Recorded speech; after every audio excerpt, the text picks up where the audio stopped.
Hey, my name is Mim Shaikh, and I'm starring in the upcoming cross-cultural romantic comedy called What's Love Got to Do with It. Make sure you check it out. And right now, you're listening to Trust Me, I Know What I'm Doing. Yeah.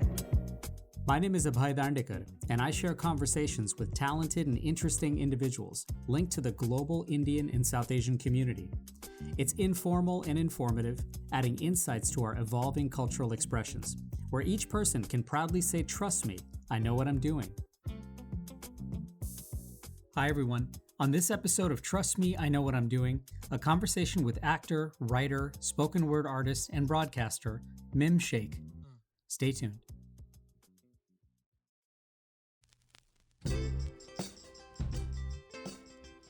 So I ask you this: can thoughtful vulnerability be the secret driver for creative expression that's trustworthy? You know, making yourself vulnerable takes courage, involves risk, insight, and depth, and often isn't helped by our own impetuousness or impatience, which is why being thoughtful in the approach is so important. And speaking of thoughtful, thank you so much for listening to this and sharing it with your friends and family. It means a lot to me. And if you are enjoying these episodes and if you find yourself compelled to do so, here I'm going to make myself vulnerable and ask you to please rate and review and download and subscribe wherever you might be listening to this, and to follow Trust Me, I Know What I'm Doing on social media. Now, when we make ourselves vulnerable, especially in an artistic space, it's likely that audiences watching are taking great notice and identifying with emotions and shared experiences.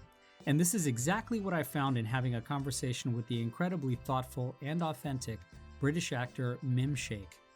With Pakistani, Muslim, and working class roots, Mim was born in London, and he was raised by his grandmother after his father abandoned the family when Mim was only an infant. Now, his acting debut came via the short film Daytimer, which was directed by Riz Ahmed. And later on, Mim starred in a supporting role on BBC One in the crime drama series Informer, as well as many other television credits.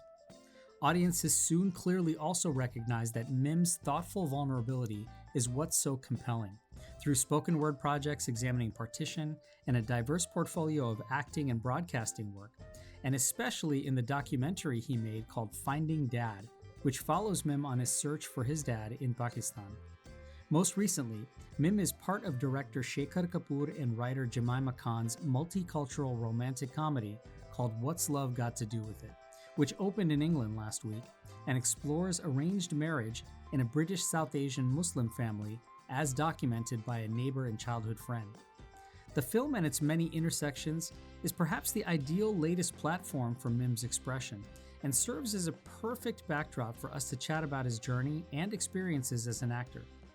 We caught up this past week for a conversation, but as an American meeting a fellow brown person from Britain, I wanted Mim to try and help us break some misconceptions right at the start.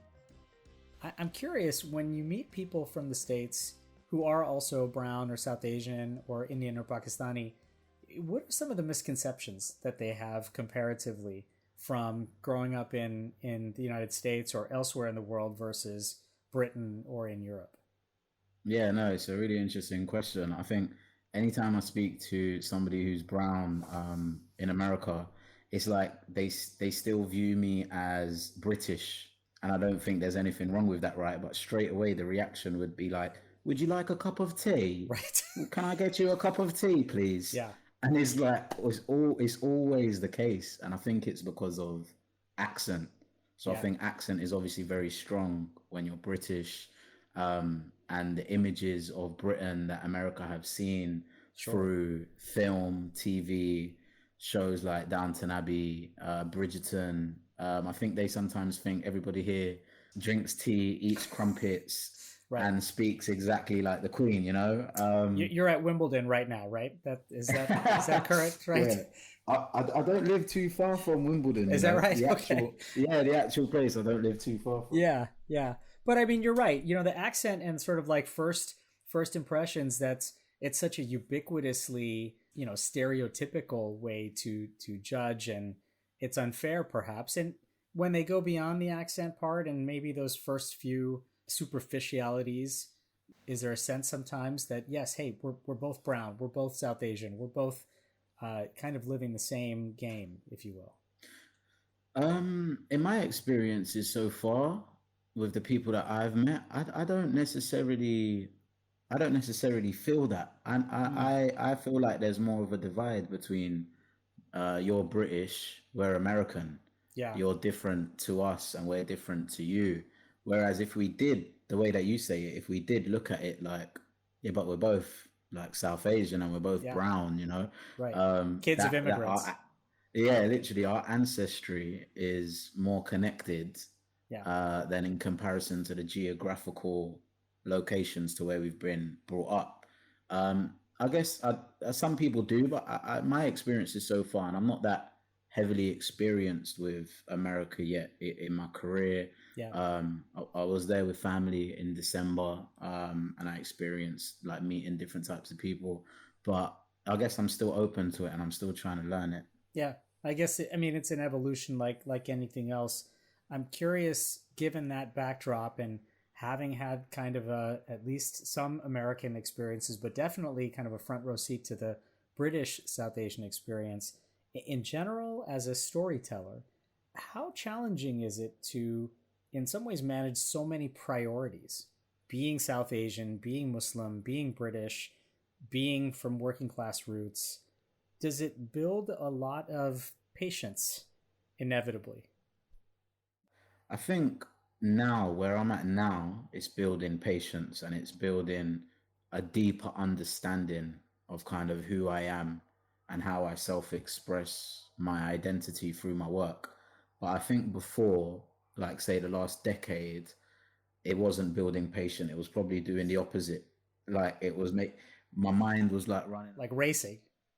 yeah, all the time, trying to figure out, like, am I British? Am I Pakistani? Am I Muslim? Am I like a South Londoner? Like, it's all of these questions that keep revolving around, you know. But I think I've come to peace with it now, where I'm understanding what my constructs are, what my intersections are, and allowing myself to just take time and breathe with them.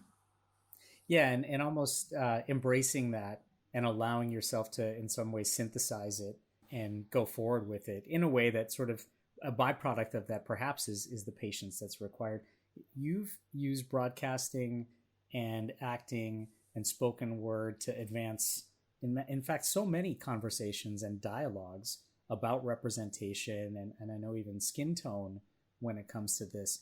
As you've seen the discussion kind of evolve and grow and develop, has that patience, has that understanding of what the pace is, has it somehow also changed your motivation about this? Has it become more of a, building blocks kind of motivation?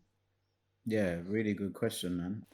I'm still figuring that out, if I'm being completely honest with you, as Yeah. in I'm still in that process of trying to see, or how things change. But what I have noticed is, and this is not to sound like big-headed or something, but I think through the work that I've done, through interviewing so many people, through reading so many scripts, through understanding of a human being so much, I've noticed that when I speak about something, i.e., like dark skinned representation, I notice slowly a small ripple effect Mm, starting with conversation.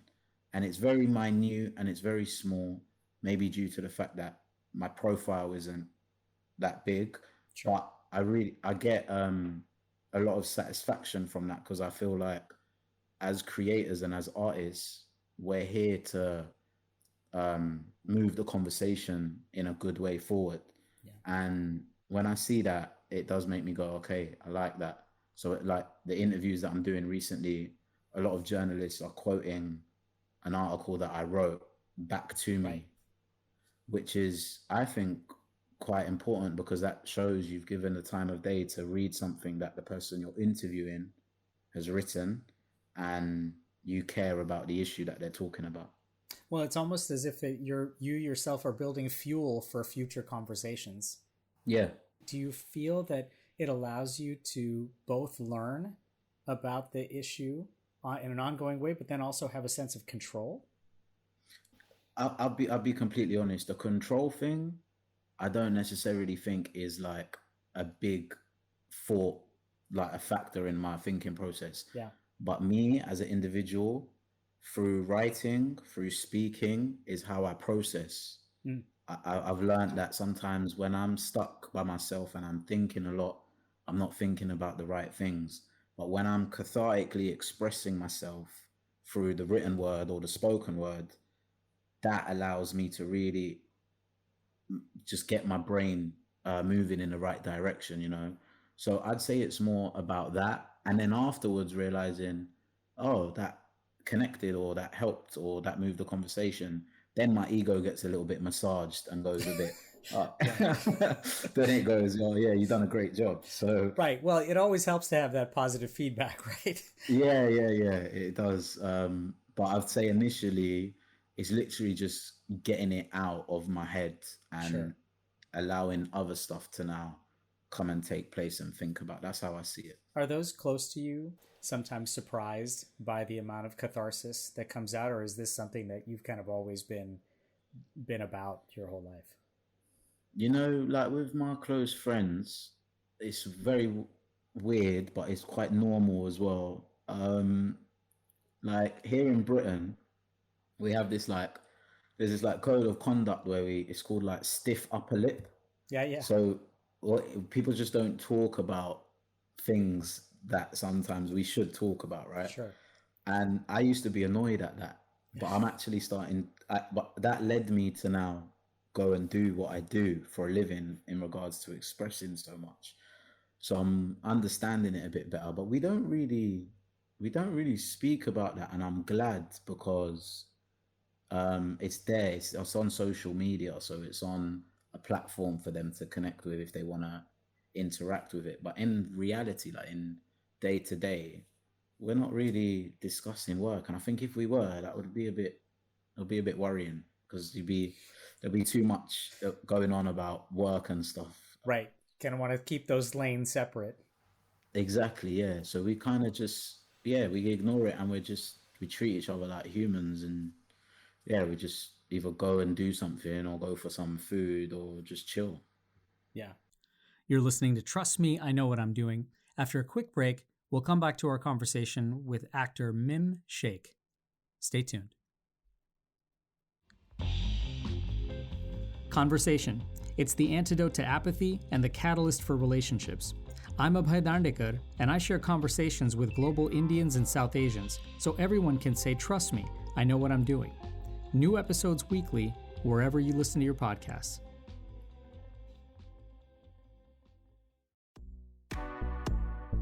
Hey, this is Cal Penn. I'm an actor, author, former public servant, and you're listening to Trust Me, I Know What I'm Doing.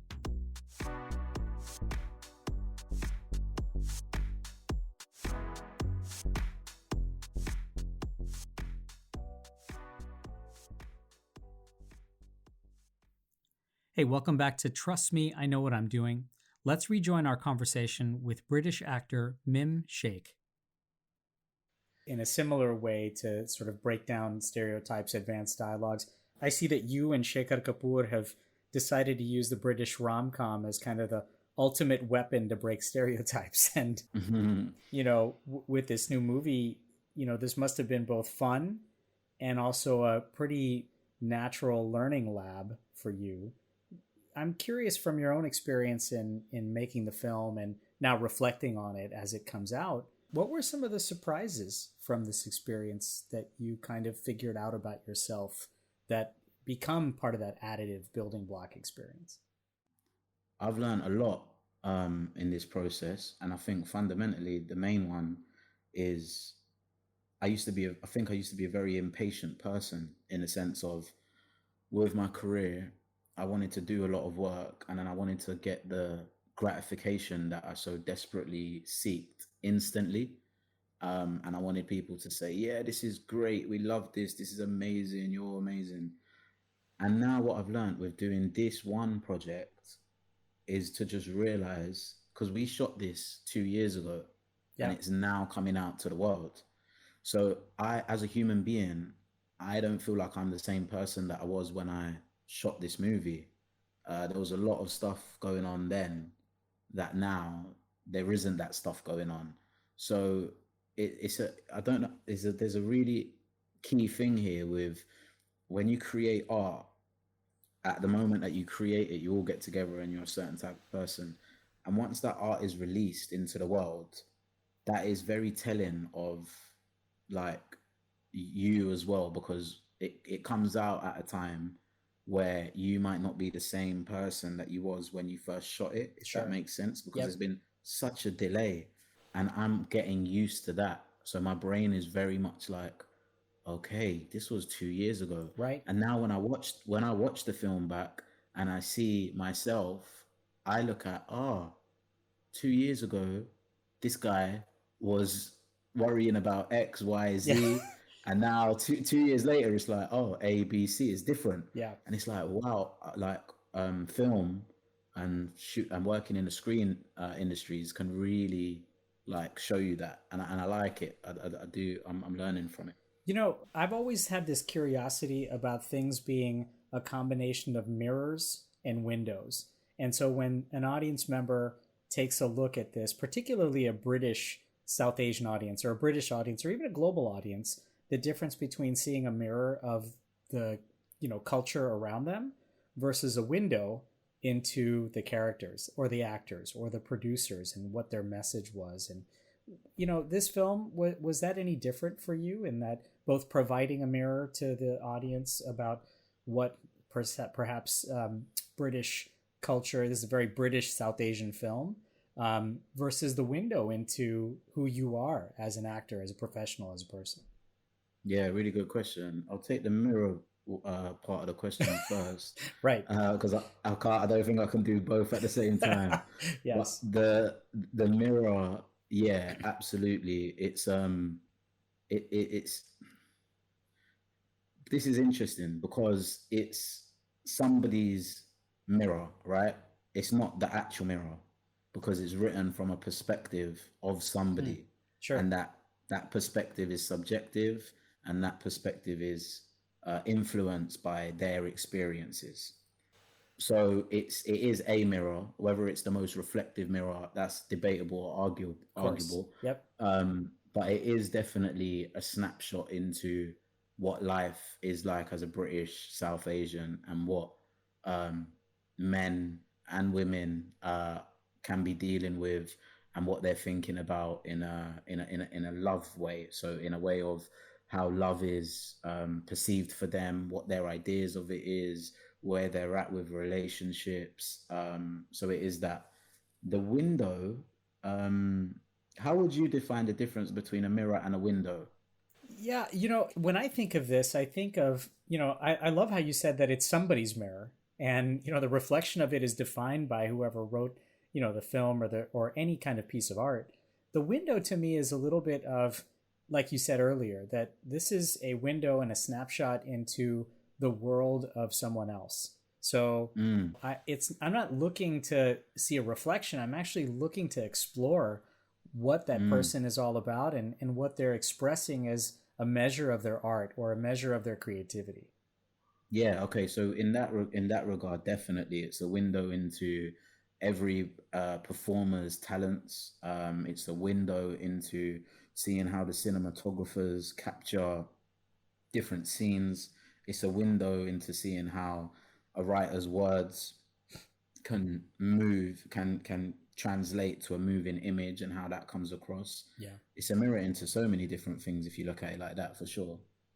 For you, in thinking about this, because again, this was shot and completed, 2 years ago, and now really coming out to express itself, if you will, in the 2023 landscape of cultural cinema.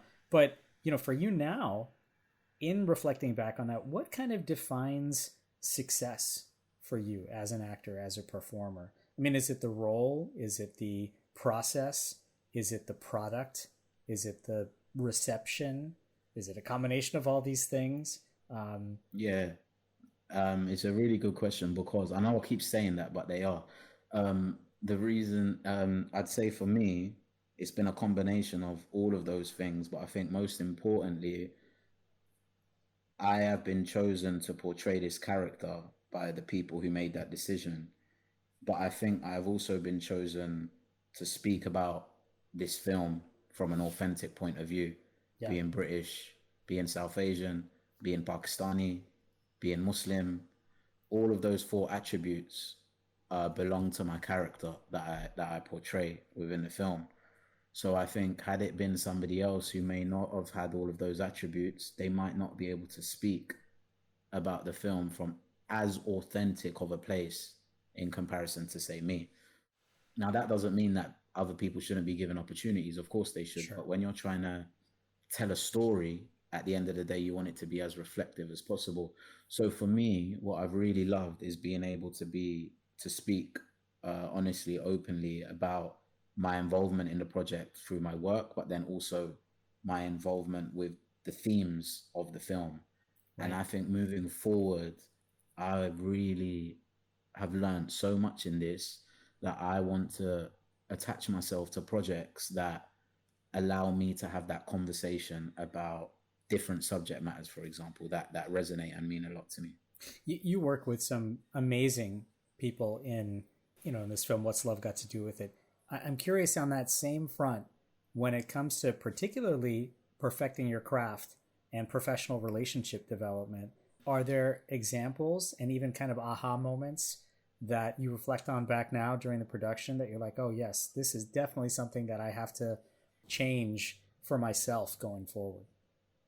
Yeah, there was a few moments where, I think when you're part of a project like this, it's a big creative collaboration. So Yeah. there's a lot of opinions, there's a lot of people around.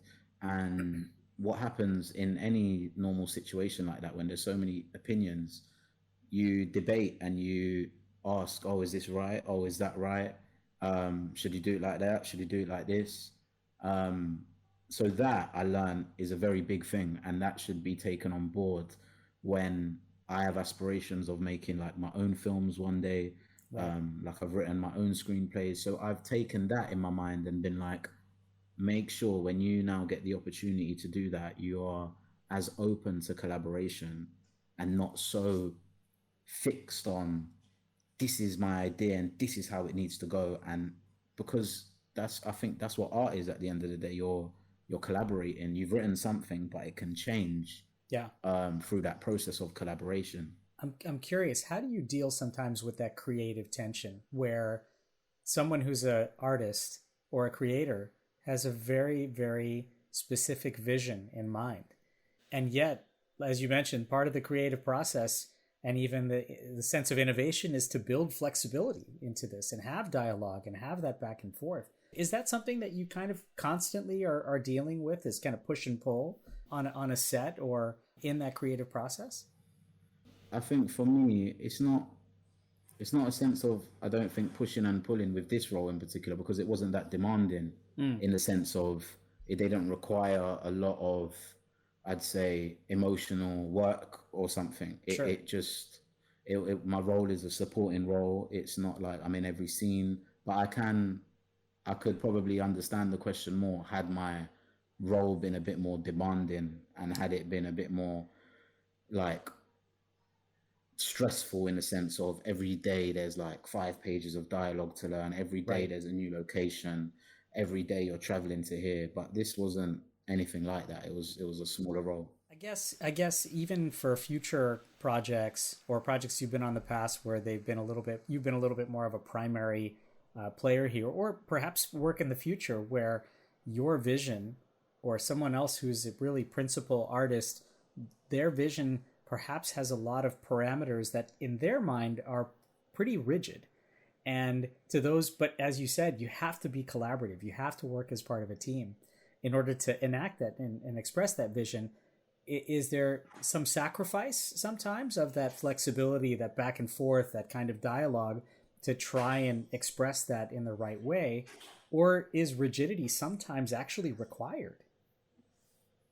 Yeah, it's a very good point that you make, because I'm talking around and I'm saying, yeah, you should collaborate and you should do this and you should do that and let it be fluid. But in some cases, a lot of people have actually found it proven to be rigid with their idea and not let anybody come in and say you can change this and that. Sure. As an actor, I think you have to be fluid and you have to take direction and you have to be able to change things the way that so and so, a director or a writer or a producer wants you to change things. However, I can see that viewpoint that you're saying being very like cemented for, say, directors, for example, who Sure. have a complete vision with a movie and they don't want nothing to change left, right, or center, and Well, and it proves to be successful for some people. of course, yeah, and I would imagine that this is something that people have to, in some ways, kind of grapple with and go around when they're, in fact, depending on the role that they're in. One of the things that I found so fascinating in, thinking a little bit about this conversation, you've made yourself incredibly vulnerable in works like, particularly Finding Dad, or examining Partition, the Royal Blood, I think, spoken word piece that you did. Yeah, Or you've done good I've research. done my homework, I right, like right. that. Yeah. Or even some of your diverse acting roles, right? I mean, the idea of being vulnerable and in some ways kind of showcasing who you are in a very authentic way. How has this element for you helped you build trust, especially with not just audiences but the people you work with? Yeah, good question again. I'd like to think that we're living in a day and age where everything is digitalized and everybody can see what any person has done, made, created now due to Google, YouTube, Instagram, etc. Right?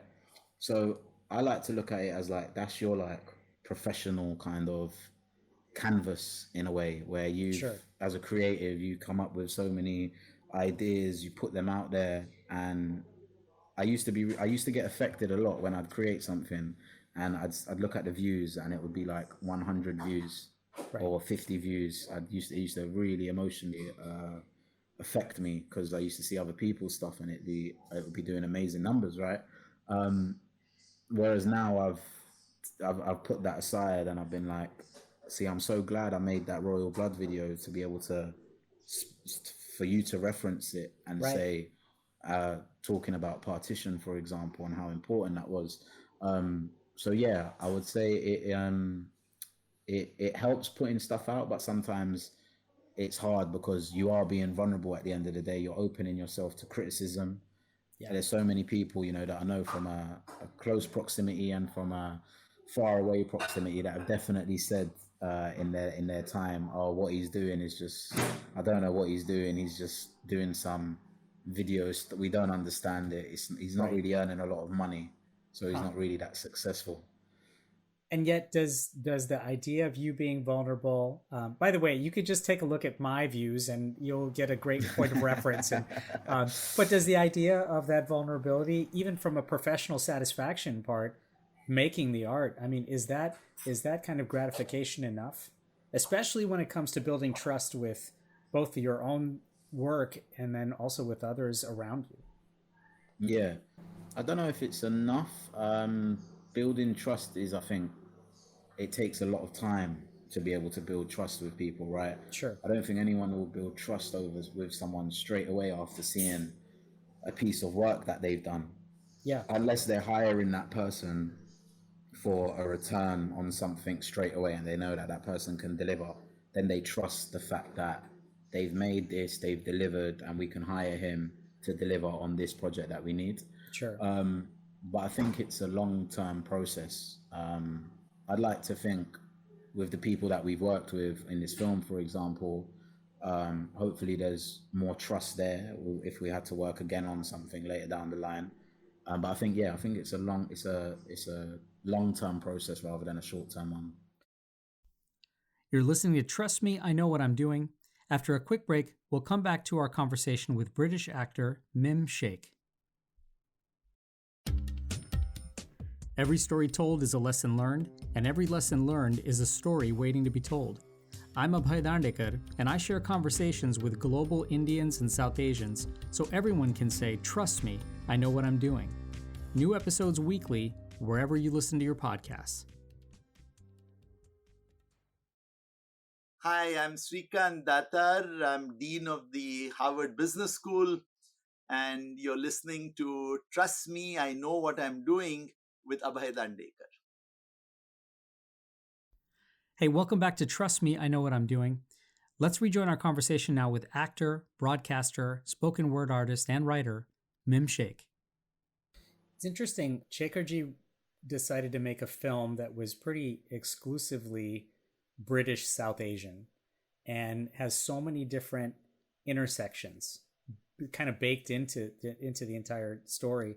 I imagine with that many intersections and the kind of multicultural aspect of this, even for you professionally, especially in breaking down stereotypes and in some ways realizing the identity, for you going forward now, are these kinds of questions that are asked in this film kind of a proxy for how to design the work going forward?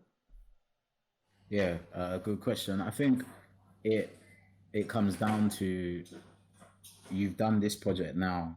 What are you gonna attach yourself to next, and how is that gonna be either different or similar to what you've just done? And I'm still figuring that out. I admire artists and creatives that take risks in what they do, for example, not knowing if something connects really well, not knowing if something flops really badly, Right. but they take risks because it's a gamble at the end of the day. Sure. There's renowned stories of like Will Smith turning down The Matrix, for example, Right. not knowing that it was go on to like become a huge success. So I just think, I know my viewpoint on stuff right now is art, and it has to mean a lot and it has to resonate. But I also understand I'm getting older, and that decision might be influenced by commercialness or Sure. finances and stuff like that. And I'm just being transparent with that. Yeah. Everything that I've done up to this day, for me, has had resonance. It's connected. It's impacted me in a certain way, and I've been happy with it. But I'm also not a millionaire, so it's like, I mean, there's that aspect of it too that you almost have to pay attention to. exactly right, because there's people who have maybe not done that, Yeah. but they've got a lot of money in their bank account, and they've got huge profits through doing something that they might not necessarily care about, but they'll come out and say, yeah, I do care about this. Yeah. Everything up until this point that I think I've done, I've cared about. Like in there's been probably one project that I needed money and I had to do it because I was dead broke. Yeah. And I still regret it now, but I just had to do it. But other than that, everything has come from like a core place like within me. Hope I want that to stay the same, obviously. Yeah. But we live in a day and age now where you don't know where your next paycheck is coming from, so it can be quite hard to balance that. I imagine that itself is a constant tension. But the fact that you've been able to, in some ways, stay with your true north compass and keep steady with that is remarkable. I had one last thought, because you're so thoughtful and definitely are introspective, but also creative person, obviously. I was curious. I know you were raised by your grandmother, and she passed a few years ago. But Yeah. if she perhaps had a chance to watch your work, and particularly this film coming out, what do you think she Oh would? man, What do you think she would say, or how do you think she'd feel? yeah, no, that's a gem of a question. Look, I'm gonna do this. She's in this picture here. There you go. Yeah, Wow. so that's in my kitchen. Yeah. Yeah, and that's a picture of me and her. But Beautiful. in answer to your question, she'd be beyond proud, man. Like genuinely, because she'll be able to relate to the film in the most like compelling way, because there's a character within the film that is actually called Nani John. Yeah. And this is what I love about art, right? Like I lost my grandmother in 2016, 2017, and obviously I didn't know that this film was coming like 5 years later. But my character interacts with a Nani John character, and obviously I've lost mine. So me, that interaction for me personally is like, wow, this is crazy. Like I'm going over to her wheelchair, I'm giving her a hug, I'm showing her the baby, I'm playing with the baby, internally, what's happening with me there is that I miss my nan. Yeah. And we had the premiere for the film a week on Monday in the UK, and I watched the film back, and I've not seen it since last year April, and I'm not lying to you that the last scenes they hit me, man. Yeah. They got me all up in my feelings, bro. And I was like, hey, that's great. Yeah, it is. But at a premiere, when you're like, when you're trying to be this like bravado, I got the Right. I got the glasses on. Yeah. It was like it knocked me for six. I'm not gonna lie, but it's nice. No, it's nice because art is good when it does that. It is supposed to make people feel, whether that's happy, sad, glad, whatever it is, whatever emotion it is. It's good that it's able to do that. Well, Mim, I hope and I know that your art is making people for their feels and have some wonderful impact on audiences everywhere. So thank you so much for joining us. What a terrific treat, and I hope we can do this again down the line. Definitely, bro. Thank you so much. It's been a real pleasure. Thanks so much, Mim. And check out What's Love Got to Do With It, out in the UK now, and likely in the spring in the US. Hope you're listening and staying safe, practicing random acts of kindness, and continuing to save our planet. Till next time, I'm Abhay.